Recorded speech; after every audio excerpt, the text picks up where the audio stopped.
Oke, selamat datang di channel YouTube Skimbar. Di tutorial kali ini saya akan menunjukkan bagaimana cara menggunakan tool dari point, kemudian heart, gradient, region, kemudian multiline text. Untuk tabel ini saya rasa tidak perlu dijelaskan karena jarang sekali untuk digunakan. Langsung saja, yang pertama yakni point. Point ini hanya menunjukkan satu titik saja, tidak. Ini juga saya rasa sangat jarang sekali ya digunakan, kecuali kalian ingin mengetahui posisi dari koordinat yang kalian gambar. Tapi kalau untuk menggambar bangunan sangat jarang sekali untuk digunakan. Jadi kalau kalian ingin menggunakan tool ini, kalian bisa langsung klik ikonnya atau kalian bisa ketik PO point. Nah, cukup simpel sekali untuk tool point ini. Nanti lanjut ke yang kedua, ini heads. Untuk heads kalian bisa klik ikonnya langsung atau kalian bisa ketikkan huruf H. Nah, seperti ini. Di sini yang pertama ada pilih add pick point, jadi kalian disuruh untuk mengklik area tengah-tengah area yang akan kalian beri arsiran, misalkan ini. Kemudian nah seperti itu, atau kalian bisa langsung pilih objeknya.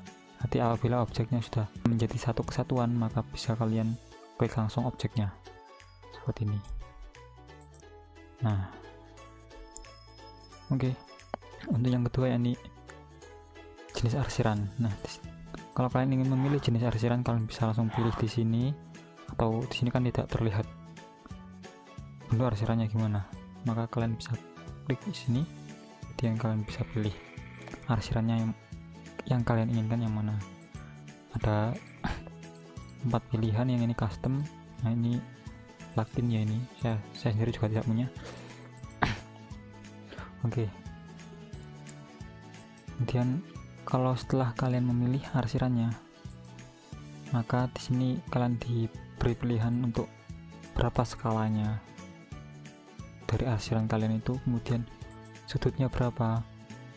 Misalkan di sini saya punya arsiran ini.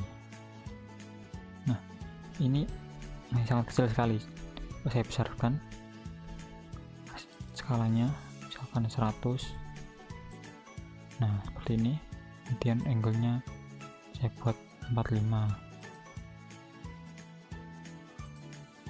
Oke, lanjut. Kemudian di sini ada pilihan bring in front of boundary, send to back, bring to front, send behind boundary, bring in front of boundary. Jadi kalau kalian pilih send to back, maka arsiran kalian itu akan berada pada bagian belakang dari seluruh gambar yang kalian buat di AutoCAD. Dan kalau kalian pilih bring to front, maka dia berada paling depan di gambar yang kalian buat. Kemudian send behind boundary, maka dia hanya akan berada pada bagian belakang dari boundary-nya atau dari polyline, rectangular atau yang lainnya yang kalian beri arsiran. Kalau bring front of, maka dia akan berada di depannya. Oke. Kalau base-nya yang sering digunakan itu send behind boundary, jadi dia hanya berada pada bagian belakang boundary-nya. Oke. Seperti itu, dan klik oke. Nah, seperti ini. Ini kalau dia berada di bagian belakang boundary-nya. Kalau dia berada pada bagian depan front of, maka dia di depannya. Kelihatan kan?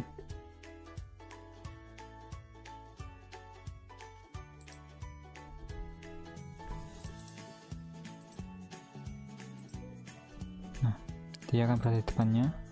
Kemudian kalau saya kelebihannya, maka dia akan di belakang. Oke, saya terlihat. lanjut ke masih heads. Nah, di sini juga ada beberapa pilihan untuk tipenya. Kalian bisa pilih yang pertama ini atau user apa ini. Di sini ada 2 pilihan, kalian pilih yang pertama ini sebagai defaultnya, kemudian atau kalian bisa pilih user. Di sini kalian bisa mengatur sendiri berapa jaraknya. Kalau di sini kan tadi kan menggunakan skala, di sini langsung menggunakan jaraknya. Ini biasanya digunakan untuk membuat arsiran lantai. Jadi misalkan lantai kalian ukurannya 30 cm, maka kalian isikan 30 cm. Dan ini sudut-sudutnya 0. Dan kalau saya pilih ini saya preview, maka di sini jaraknya akan 30.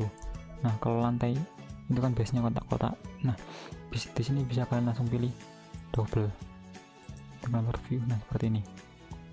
Nah, oke, di sini ada 2 pilihan. Ini yang pertama use current origin, yang kedua specific origin. Nah, kalau kalian ingin menggunakan arsiran ini sebagai arsiran lantai, maka kalian harus menentukan posisi pertama di bagian mana lantai itu akan dipasang. Jadi kalau kalian ingin menentukan misalkan posisi lantai pertama dipasang di bagian sini, maka pilih specific origin, kemudian default to boundary extends, kemudian klik set new origin. Misalkan saya taruh sini pertama,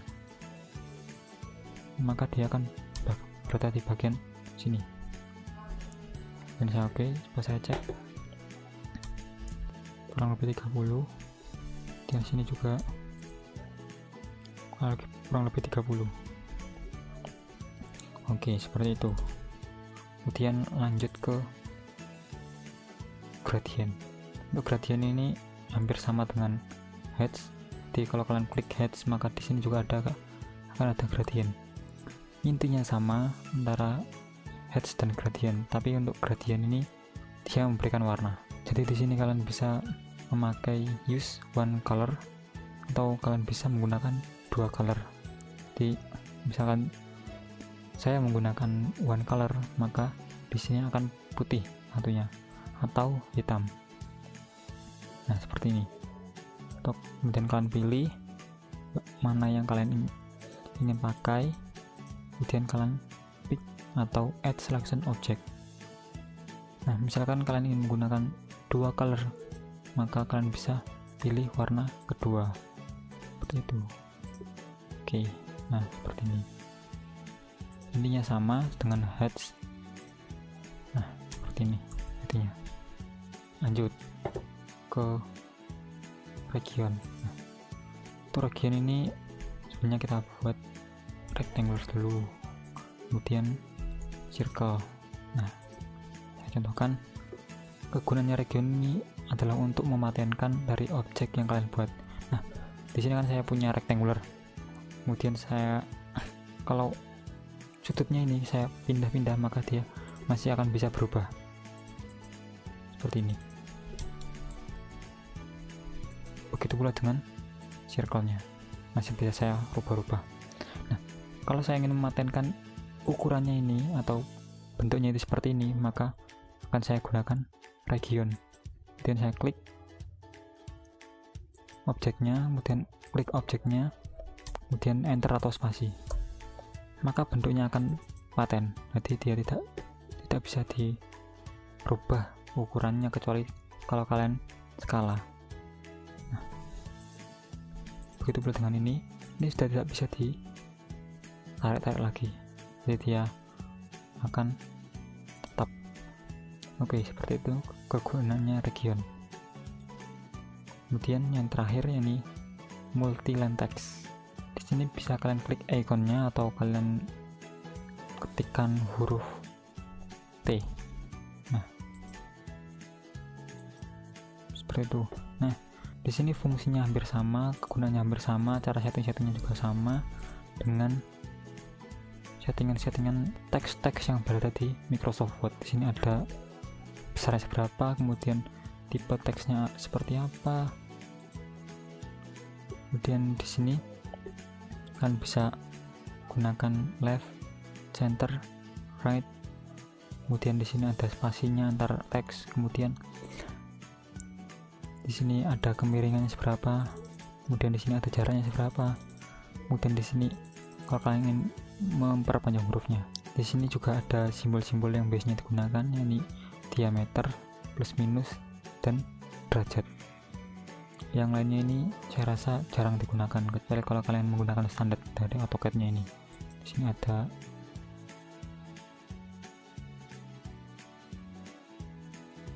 seperti itu. Nanti simbol-simbol sudah berada semua di sini. Oke, saya rasa cukup itu untuk tutorial kali ini. Kalau kalian masih ada yang kurang paham atau bingung apa kegunaan-kegunaan yang lebih mendalam dari tool-tool yang berada di sini, maka kalian bisa tinggalkan di kolom komentar di bawah.